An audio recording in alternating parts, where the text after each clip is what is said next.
Hi, എല്ലാവർക്കും പുതിയൊരു വീഡിയോയിലേക്ക് സ്വാഗതം. കൃഷ ആകെ ദേഷ്യത്തിൽ ഇരിക്കുക. ആ സമയം കൃപ വന്ന് എന്ത് പറ്റിയായിട്ടാ മാനസികമായിട്ട് പിണങ്ങിയോ എന്നൊക്കെ ചോദിച്ച് അവനെ ഓരോന്നും ഇങ്ങനെ പറഞ്ഞുകൊണ്ടിരിക്കും. എല്ലാം കൂടെ കേട്ടിട്ട് കൃഷ്ണന് ദേഷ്യം അങ്ങ് കൂടും. കൃഷ്ണ ഒന്ന് പോയി തരാമോ എന്ന് ചോദിക്കുമ്പോഴത്തേക്കും അവൾ ചോദിക്കും, ശരിക്കും പറഞ്ഞാണോ അതോ പ്രാങ്ക് ആണോ? അവൻ പറയും, ശരിക്കും പറഞ്ഞതാ. കൃപ പറയും, എന്നാ ഇപ്പം ഞാൻ പോകുന്നില്ല. കൃഷി പറയും, എന്നാ ഞാൻ പ്രാങ്ക് ചെയ്തതാ. കൃപ പറയും, എന്നാ പിന്നെ പോകേണ്ട കാര്യമില്ലല്ലോ, ഒന്ന് ഇറങ്ങി പോകാവോ എന്ന് ചോദിച്ചാൽ അവൻ ഒച്ച വെക്കുമ്പോഴത്തേക്കും കൃപ സങ്കടത്തോടെ അവിടെ നിന്ന് ഇറങ്ങും. ആ സമയം തന്നെ സാഗർ വന്നിട്ട് എന്താ പ്രശ്നം എന്ന് ചോദിക്കും. കൃപ പറയും, മാനസേച്ചിയായിട്ട് ഏട്ടൻ എന്തോ കാര്യത്തിൽ പിണങ്ങിയിരിക്കുക, മാനസേച്ചി കണക്കിന് കൊടുത്തു കാണും, അതെല്ലാം കൂടെ എന്നോട് തീർക്കുക. സാഗർ പറയുന്നത് ഇങ്ങ് വാന്നും പറഞ്ഞ് കൃഷ്ണന്റെയും കൃപയുടെയും കൈ തമ്മിൽ ചേർക്കാൻ നോക്കും. കൃപ പറയും, പിന്നെ മുറിയിൽ ഇറക്കി വിട്ട് ആളുടെ അടുത്ത് പോയി ഷെയ്ക്കാണ്ട് അതങ്ങ് പള്ളി പോയി പറഞ്ഞാൽ മതി. എന്നോട് സോറി പറഞ്ഞ് എനിക്കൊരു ചോക്ലേറ്റ് വാങ്ങി തന്നാലേ ഞാൻ ഈ താടിയുടെ മുഖത്ത് പോലും നോക്കൂ. പിന്നല്ലേ ഷെയ്ക്കാൻഡ് കൊടുക്കാൻ പോകുന്നത്. സാഗർ കൃഷ്ണനോട് പറയും, എടാ നീ ഷെയ്ക്കാൻഡ് കൊടുക്കുക. അവൻ സമ്മതിക്കത്തില്ല. വീണ്ടും പറയുമ്പോഴത്തേക്കും കൃഷ്ണ മനസ്സിലോടെ കൈ നീട്ടും. കൃപ പറയും, ഓ വേണ്ട വേണ്ട, ഇനി എനിക്ക് ചോക്ലേറ്റും ഐസ്ക്രീമും ഒക്കെ തന്നിട്ട് മതി, ഒത്തുതീർപ്പ് ഷെയ്ക്കാൻഡും ഒക്കെ എന്നും പറഞ്ഞ് കൃപ ദേഷ്യത്തോടെ അവിടെ നിന്ന് പോകും. കൃപ പോയി കഴിഞ്ഞ് സാഗർ ചിരിയോടെ കൃഷ്ണന്റെ നേരെ തിരിഞ്ഞിട്ട് ചോദിക്കും, എന്ത് പറ്റിയടാ നീ ആകെ ഡള്ളായിരിക്കുന്നത്, നിന്നെ താഴേക്കൊന്നും കണ്ടില്ലല്ലോ. ആ ബലരാമൻ വന്ന കാര്യം പറഞ്ഞത് നിനക്ക് ഇഷ്ടപ്പെട്ടില്ല അല്ലേ? അതെ, എനിക്ക് ഇഷ്ടപ്പെട്ടില്ല. കൃഷി പറയുമ്പോൾ സാഗർ ചോദിക്കും, എന്തുകൊണ്ടാണ് നിനക്ക് ഇഷ്ടപ്പെടാത്തത്? ഇഷ്ടപ്പെട്ടില്ല, അത്ര തന്നെ. അവൻ ഇവിടെ വന്നത് മുതൽ അച്ഛനെ അമ്മയെ സ്വാധീനിച്ചത് വരെ അടിമുടി ദുരൂഹതയെ എനിക്ക് തോന്നുന്നേ. ഞാനിവിടെ ഇല്ലാതിരുന്നത് നന്നായി, എൻ്റെ മുന്നിലായിരിക്കണം വന്നു നിന്നത്, കാര്യങ്ങളെല്ലാം വഷളായേനെ. സാഗർ പറയും, ആ നിന്നെ കുറ്റം പറയാനും പറ്റില്ല. 2 ദിവസം മുമ്പ് വരെ ബലരാമനെ പറ്റി ഞാനും ഇങ്ങനെയൊക്കെയാ ചിന്തിച്ചിരുന്നേ. എടാ, കേട്ടറിയുന്നതിനേക്കാളും കണ്ടറിയുമ്പോഴാണല്ലോ സത്യങ്ങൾ നമ്മൾ കൂടുതൽ തിരിച്ചറിയുന്നേ. ആ ബലരാമനെ കണ്ടപ്പം ഞങ്ങൾ കാര്യങ്ങൾ തിരിച്ചറിഞ്ഞു. എടാ, പഴയ എന്നെയാ ഞാൻ ബലരാമനെ കണ്ടത്. എന്താ പറഞ്ഞത്? കൃഷി ചോദിക്കുമ്പം സാഗർ പറയും, എടാ നിന്റെ ബലരാമൻ്റെ ഒക്കെ പ്രായത്തിൽ എനിക്കുണ്ടായിരുന്ന ഊർജവും ഉത്സാഹവും ഒക്കെയാ ബലരാമനിൽ ഞാനിപ്പം കണ്ടത്. കൃഷി ചോദിക്കും, ആ ഊർജം അപ്പം എന്നെ കാണുന്നില്ല അല്ലേ? സാഗർ പറയും, എടാ സ്വന്തം മകൻ അച്ഛനെ പോലെ തന്നെ ആയിരിക്കില്ലേ? അതിപ്പം പ്രത്യേകിച്ച് പറയേണ്ട കാര്യമുണ്ടോ? എടാ ഞാൻ ഉദ്ദേശിച്ചത് ഒരു ബിസിനസ്മാൻ എന്ന നിലയ്ക്ക് അവനിൽ കാണുന്ന പ്രത്യേകതകളാണ്. പുതിയ പുതിയ മേഖലകളിൽ ബിസിനസ് എത്തിക്കാനും അവിടെയൊക്കെ വിജയിക്കാനും ഉറപ്പിച്ചിറങ്ങിയ ആളായിരുന്നു ഞാൻ. ശത്രുക്കളോട് മത്സരിച്ച് ജയിക്കാനായിരുന്നു അന്ന് എനിക്കിഷ്ടം. അന്നത്തെ പ്രമുഖരായ ബാലഗോപാലൻ ഗ്രൂപ്പിനെ തകർത്തോണ്ടായിരുന്നു എൻ്റെ വിജയം ഞാൻ കുറിച്ചത്. പക്ഷേ അന്ന് എനിക്കില്ലായിരുന്ന ഒരു മഹത്വം ഞാൻ ഇന്ന് ആ ബലരാമനിൽ കണ്ടു. കരുണ. എൻ്റെ ചോര തിളച്ചിരുന്ന ആ കാലത്ത് എതിരാളികളെ തോൽപ്പിക്കുക എന്നത് മാത്രമായിരുന്നു എൻ്റെ ലക്ഷ്യം. അവരെ ചേർത്ത് നിർത്തുക, അവർക്ക് വേണ്ടി വിട്ടുകൊടുക്കുക, അവരോട് ദയ കാണിക്കുക, അതൊന്നും ഞാൻ ചിന്തിക്കുക പോലും ഇല്ലായിരുന്നു. ഞാൻ പറഞ്ഞില്ലേ, ഞാൻ ആദ്യമായി തോൽപ്പിച്ച ബാലഗോപാലൻ്റെ കമ്പനി, ആ വലിയ കമ്പനിയെ തോൽപ്പിച്ച് എൻ്റെ ആദ്യ വിജയം നേടിയ ആ ദിവസം ഇന്നും എൻ്റെ ഓർമ്മയിലുണ്ട്. ബലരാമൻ്റെ ഗുണങ്ങൾ എനിക്കുണ്ടായിരുന്നെങ്കിൽ ഞാൻ ആ ബാലഗോപാലിനെ കാണാൻ വീട്ടിൽ ചെല്ലുമായിരുന്നു, ആശ്വസിപ്പിക്കുകയും ചെയ്യുമായിരുന്നു. ഇതെല്ലാം കേട്ട് ദേഷ്യം വന്ന് കൃഷി ചോദിക്കും, അച്ഛൻ ചതിച്ചും വഞ്ചിച്ചൊന്നും അല്ലല്ലോ പ്രോജക്റ്റ് നേടിയത്, പിന്നെന്തിനാ ആശ്വസിപ്പിക്കാനൊക്കെ പോകുന്നത്? ഇവൻ്റെ ഈ വരവ് സ്ട്രെയിറ്റ് അല്ല. അച്ഛൻ പറഞ്ഞ പോലെ കരുണയും ദയ കാണിക്കലൊന്നും അവൻ്റെ ഉള്ളിലില്ല. അവൻ പക്കാ ഫ്രോഡാ. അത് കേട്ട് ഇഷ്ടപ്പെടാതെ സാഗർ എടാന്ന് വിളിക്കുമ്പോൾ കൃഷി ചോദിക്കും, അവനെ പറയുമ്പോൾ അച്ഛൻ എന്തിനാ നോവുന്നേ? അവൻ ഒരു സൂത്രക്കാരനായ കുറുക്കനാണെന്നാ എൻ്റെ മനസ്സ് പറയുന്നേ. സാഗർ പറയും, ആ അത് ശരി, ഞാൻ ഇത്രയൊക്കെ പറഞ്ഞിട്ടും നീ ഇപ്പോഴും നിന്റെ സ്റ്റാൻഡിൽ തന്നെ നിൽക്കുക അല്ലേ? സമയവും സന്ദർഭവും കണ്ടതുപോലെ രീതികൾ മാറ്റാനൊന്നും എന്നെ കൊണ്ട് പറ്റില്ല. എനിക്ക് എൻ്റെ വ്യക്തിത്വം ഉണ്ട്. കൃഷി പറയുമ്പോൾ സാഗർ ചോദിക്കും, എന്ന് വെച്ചാൽ ഞാൻ വ്യക്തിത്വം ഇല്ലാതെ പെരുമാറുന്നു എന്നാണോ? നോക്ക്, ഞാനിപ്പം വന്നത് നിന്നെ കുറച്ച് ഉപദേശിക്കാൻ കൂടിയാ. ആ ബലരാമനെ പോലെ നീയും സ്വന്തമായ തീരുമാനങ്ങൾ എടുക്കണം, പുതിയ പുതിയ സാധ്യതകൾ കണ്ടെത്തണം. എൻ്റെ നിഴലിൽ അധികം നിൽക്കാൻ ശ്രമിക്കണ്ട. തണലിൽ നിന്ന് വളരില്ലാന്ന് കേട്ടിട്ടുണ്ടോ? ബിസിനസിന്റെ വെയിലും ചൂടും ഒക്കെ അറിയുമ്പോഴേ ഫലം കിട്ടൂ. എടാ, നിന്റെ മേൽവിലാസത്തിൽ വേണം ഇനി നീ അറിഞ്ഞു തുടങ്ങാൻ. ഇതൊന്നും കേട്ട് കൃഷ്ണൻ ഇഷ്ടാവത്തില്ല. സാഗർ പറയും, എടാ നിനക്ക് ഇഷ്ടപ്പെട്ടാലും ശരി ഇല്ലെങ്കിലും ശരി, ഞാൻ പറയുക ആ ബലരാമനെ മാതൃകയാക്കാൻ നോക്ക്. അവന്റെ ഒരു കോംപ്ലക്സ് എന്നും പറഞ്ഞ് ദേഷ്യത്തോടെ സാഗർ മുറി വിട്ടു പോകും. പിന്നീട് കാണിക്കുന്നത് അമ്മായിമാര് സംസാരിക്കുന്നതാണ്. ഭാമേച്ചി, ശാന്തിച്ചി, ഈ വീട് മൊത്തത്തിലൊരു മരണവീട് പോലെ തോന്നുന്നില്ലേ? സത്യം, ഞാനിതങ്ങോട്ട് പറയാൻ വരുമായിരുന്നു. ശ്രീനിയേട്ടന് ദുഃഖം. ധനലക്ഷ്മി ഒന്നും മിണ്ടുന്നില്ല. കൺമണിയാണെങ്കിൽ മുഖം വീർപ്പിച്ചിരിക്കുന്നു. എന്തോ ചിലതൊക്കെ ഇവിടെ സംഭവിച്ചിട്ടുണ്ട്, അതുറപ്പാ. കൺമണിയുടെ കല്യാണക്കാരും വല്ലതും ആയിരിക്കോ വിഷയം? ഏയ്, അതൊന്നും ആയിരിക്കില്ല. ഈ വീട്ടിലെ തന്നെ എന്തോ ഒരു വിഷയവാ.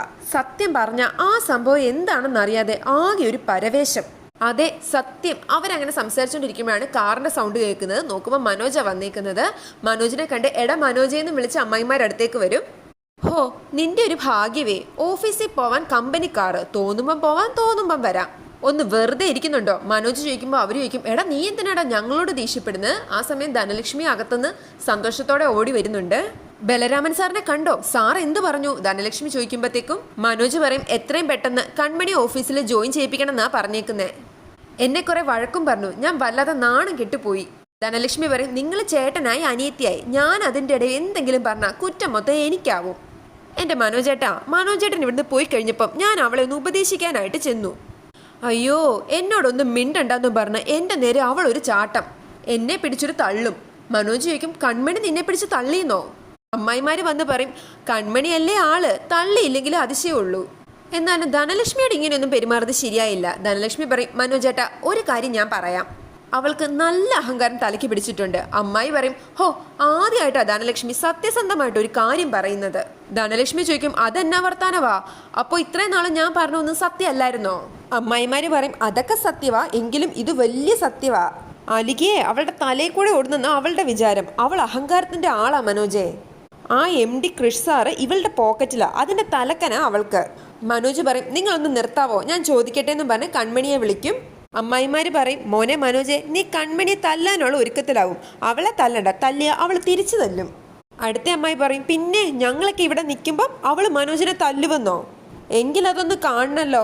ആ സമയം കൺമണി ഇറങ്ങി വരും. മനോജ് ചോദിക്കും നീ എന്തിനാ ഏട്ടത്തിയായിട്ട് വഴക്കൂടിയത്? കൺമണി ചോദിക്കും ഞാൻ വഴക്കൂടിയെന്നോ? എന്താ ഏട്ടത്തി അല്ലേ എൻ്റെ അടുത്ത് ഓരോന്ന് പറഞ്ഞു വന്നത്? എൻ്റെ പൊന്നു മോളെ എന്നെ വെറുതെ വിട്ടേക്ക്, സമ്മതിച്ചു, എല്ലാത്തിനും ഉത്തരവാദി ഞാൻ തന്നെയാ, പോരെ? കൺമണി പറയും ഏട്ടത്തി അങ്ങനെ പറഞ്ഞ് ഒഴിഞ്ഞു മാറാതെ നടന്ന കാര്യങ്ങൾ സത്യസന്ധമായി പറ. ധനലക്ഷ്മി പറയും ഇല്ലെന്നേ ഒന്നുമില്ല, എല്ലാം എൻ്റെ തെറ്റാ, തീർന്നില്ലേ?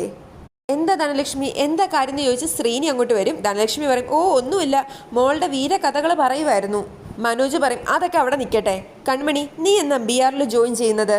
ബലരാമൻ സാറിനോട് എനിക്ക് കാര്യങ്ങൾ വ്യക്തമാക്കി പറയേണ്ടതാ.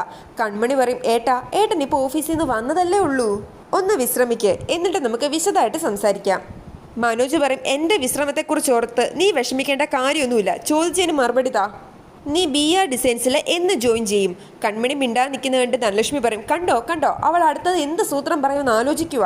കൺമണി പറയും ഞാൻ പറഞ്ഞില്ലേ അലിഗയിൽ എനിക്ക് ഒരുപാട് ഉത്തരവാദിത്തങ്ങളുണ്ട്. മാനസമേടം കൂടെ പോയപ്പം ജോലി ഭാരം കൂടി. ധനലക്ഷ്മി പറയും അതെ നീ ഇല്ലെങ്കിൽ അലിഗയിലെ ആളുകൾ പട്ടിണി കടന്ന് ചാവും. എന്തുവാടി? മനോജ് പറയും കൺമണി നീ ഇപ്പം ഈ പറഞ്ഞതിൻ്റെ അർത്ഥം എൻ്റെ വാക്കിന് ഒരു വിലയും തരുന്നില്ലെന്നാ. കൺമണി ചോദിക്കും എന്തിനാ ഞാൻ ഉദ്ദേശിക്കാത്ത അർത്ഥം കൊടുക്കുന്നേ? ധനലക്ഷ്മി ചോദിക്കും മനോജേട്ടൻ്റെ കമ്പനിയിൽ നിനക്ക് പോകാൻ പറ്റുമോ ഇല്ലയോ? ഉത്തരം പറ. ഇതൊന്നും ഒറ്റ വാക്കി പറയാൻ പറ്റുന്ന കാര്യങ്ങളല്ലല്ലോ ഏട്ടത്തി. കൺമണി പറയുമ്പോൾ മനോജ് പറയുന്നുണ്ട് വേണ്ട, ഇനി നീ ഒന്നും പറയണ്ട, കാര്യങ്ങളൊക്കെ എനിക്ക് മനസ്സിലാവുന്നുണ്ടെന്നും പറഞ്ഞ് ദേഷ്യത്തോടെ അവൻ അകത്തേക്ക് പോകാൻ തുടങ്ങുമ്പോൾ കൺമണി ഏട്ടാന്ന് വിളിക്കും. അവൻ ശ്രീനിയോട് പറയും ദേ അച്ഛനാണ് ഇവളെ ഇത്രയും കൊഞ്ചിച്ച് വഷളാക്കിയേക്കുന്നത്. ശ്രീനിക്ക് ഒന്നും മിണ്ടാൻ കിട്ടത്തില്ല. ദേഷ്യത്തോടെ തന്നെ മനോജ് അകത്തേക്ക് കയറി പോകും. വരം തന്നെ ആൾക്കെതിരെ തന്നെ വിരൽ ചൂണ്ടണമെന്നും പറഞ്ഞ് ധനലക്ഷ്മിയും കയറിപ്പോകും. ഇതെല്ലാം കണ്ട് അമ്മായിമാർക്ക് നല്ല സന്തോഷമുണ്ട്. കൺമണി ആകെ സങ്കടത്തിയിരിക്കുമ്പോൾ ശ്രീനി വന്ന് പറയുന്നുണ്ട് മോളെ അച്ഛൻ ഒരിക്കലും പ്രതീക്ഷിക്കാത്ത കാഴ്ചകളാ ഇപ്പം കാണുന്നേ. മനോജ് എന്തെങ്കിലും കാര്യത്തിന് മോളെ വഴക്ക് പറയുമെന്ന് ജീവിതത്തിൽ ഒരിക്കൽ പോലും ഞാൻ ചിന്തിച്ചിട്ടില്ലായിരുന്നു.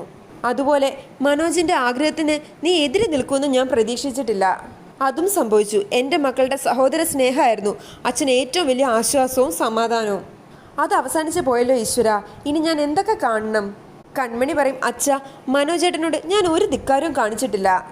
ഞാൻ ജോലി ചെയ്യുന്ന കമ്പനിയിൽ നിന്ന് പെട്ടെന്ന് ഒരു ദിവസം അങ്ങനെ ഇറങ്ങിപ്പോരാൻ പറ്റുമോ അച്ഛാ? എനിക്ക് പകരം അവിടെ ഒരാളെ കിട്ടണ്ടേ? മാനേജ്മെന്റ് എൻ്റെ രാജി അംഗീകരിക്കണം. അങ്ങനെ ഒരുപാട് ഘടകങ്ങളില്ലേ? ശ്രീനി പറയും നീ പറയുന്നതെല്ലാം ശരിയാ, പക്ഷെ നീ അവൻ്റെ ഭാഗത്തുനിന്ന് ചിന്തിക്ക്. നിന്നെ സ്റ്റാഫായി കിട്ടുമെന്ന് പ്രതീക്ഷിച്ചിട്ടാ മനോജിന് അവിടെ ജോലി കിട്ടിയത്. അതിനെതിരെ നീ മുഖം തിരിച്ചു കഴിഞ്ഞാൽ മാനേജ്മെന്റിന്റെ മുന്നിൽ മനോജിന്റെ വിലയിടിയില്ലേ? അവനൊരു പറ്റിപ്പുകാരനാവില്ലേ? അതിൻ്റെയൊക്കെ സങ്കടം കൊണ്ടാ അവൻ പറഞ്ഞത്. ഞാനാ നിന്നെ കൊഞ്ചിച്ച് വഷളാക്കിയെന്ന്. ഒരർത്ഥത്തിൽ നിന്നെ കൊഞ്ചിച്ചിട്ടുള്ളത് ഞാനല്ല, നിന്റെ ഏട്ടൻ തന്നെയാ. നിനക്ക് എന്താവശ്യമുണ്ടെങ്കിലും അടുത്ത നിമിഷം അത് സാധിച്ചു തന്നിട്ടുള്ളത് നിന്റെ ഏട്ടനാ.